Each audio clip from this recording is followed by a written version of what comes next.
How do you differentiate? Because when we work from home, when we work at home, do the household chores, it almost becomes never ending, right? It looks like 24/7. We are working, and it becomes tiresome at times. And definitely we lose tolerance on each other too. So what is your experience? What is your tips to maintain sanity and make our house a home? So what I feel is, Dr. Padmakshi also said, there's a huge knowing and doing gap. We know everything, but we seldom do anything.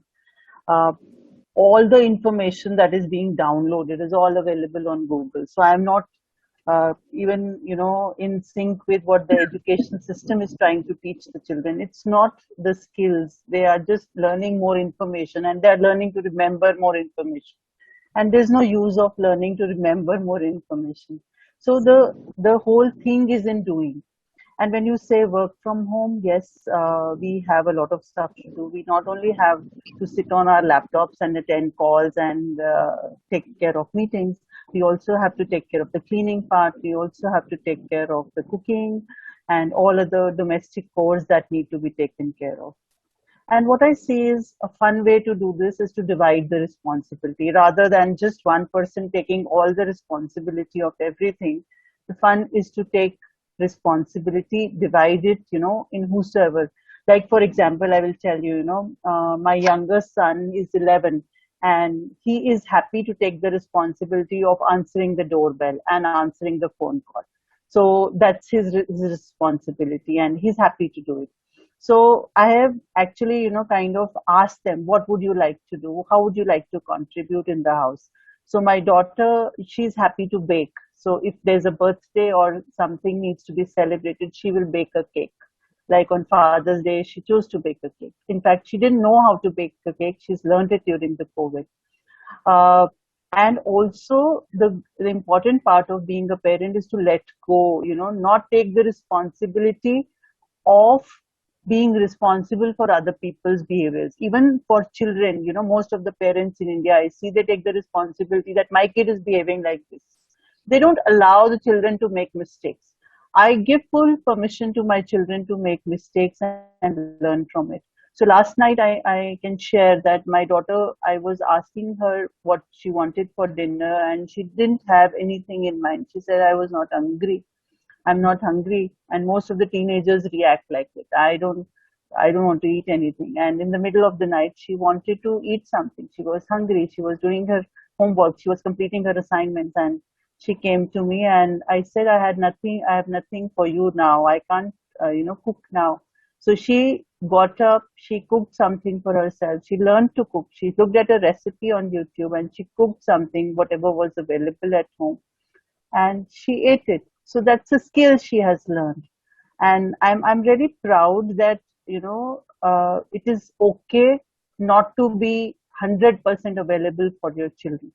Because most of the mothers, most of the parents, they want to be available 100% of the time for their children. That is how they create anxiety for themselves.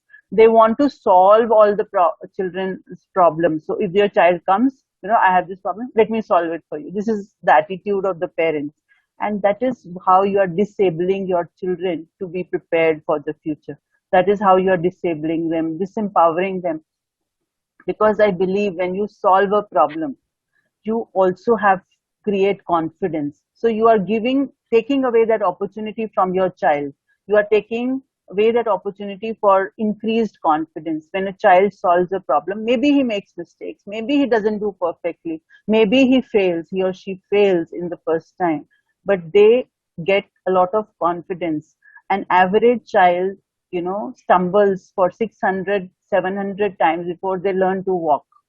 And what we are doing as parents is we are not even allowing them to make mistakes even once in their life. We want their life to go smoothly. We are preparing the road for them. We want them to just sit in a room, as Dr. Padmakshi said, and just sit with the books. And, you don't know how cooking is happening or how cleaning is happening. And you will get everything cleaned. You will get everything, cooked for you as per your desire. But that's not the way life works.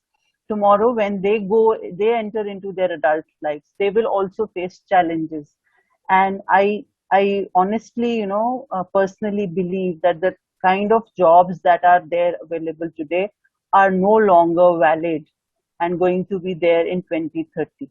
It is going to be completely different skills that people will be expected to have. It is going to be completely different jobs that that kids will be expected to have. And they are going to get prepared for it if you just let them do howsoever they are learning to, going through. And I'm sure this is an opportunity for them to grow. It is our, kind of traditional and conventional mindset we are imposing on them, that you have to learn books, you have to learn tables, you have to learn this, cos theta, tan theta. It's no longer, going to help them tomorrow. So their kind of jobs, they are going to get prepared for it when we give them an opportunity to. So divide responsibilities, share, and I mean, no, it's just not delegation. So I cannot tell my kid that from tomorrow onwards you are going to take care of this unless I teach them this, or I ask them to learn it and even make a mistake. My daughter is painting her room since yesterday. She wanted to paint her room, and I initially was skeptical. How can she paint a room? It is, how will it come out? But I asked her to learn from some YouTube videos which she watched it. She chose her colors and she said, I'm going to paint my room. And she asked me, she was scared also. She was fearful. So she asked me, is it okay if it doesn't turn out to be good? And I said, that's fine. You're just painting a wall. It's not going to stick onto to you forever. If you make a mistake, we'll call somebody. If you make a mistake, we'll try again. That's okay. So that's how they learn. So divide responsibilities, allow them to learn, allow them to make mistakes, and also support them when they ask for it, when they need it. Give them guidance. Don't solve their problems for them. So my son comes with, I can't manage my time. So I ask him, what do you want to do? Do you want to write it down? How do you want to manage your time? How much time, you want to get up? How much time you want to sleep? I don't try to tell them you get up at this time, you start studying at this time, you play at this time, because they are also stuck. Initially, they used to go out and play for 2 hours, and they knew at some time they had to go to school, so there were no mobiles then. Now, it is on to them to manage their time. I can't manage their time because I have my own time to manage. So I always tell them you have 24 hours, find 6 things you want to achieve in the day, do it. And what could be the obstructions? I will help you remove the obstructions. You help me remove my obstructions, and we cooperate. So that's how you create that environment where you are learning from each other and being cordial, being tolerant of each other's time also, and mindful.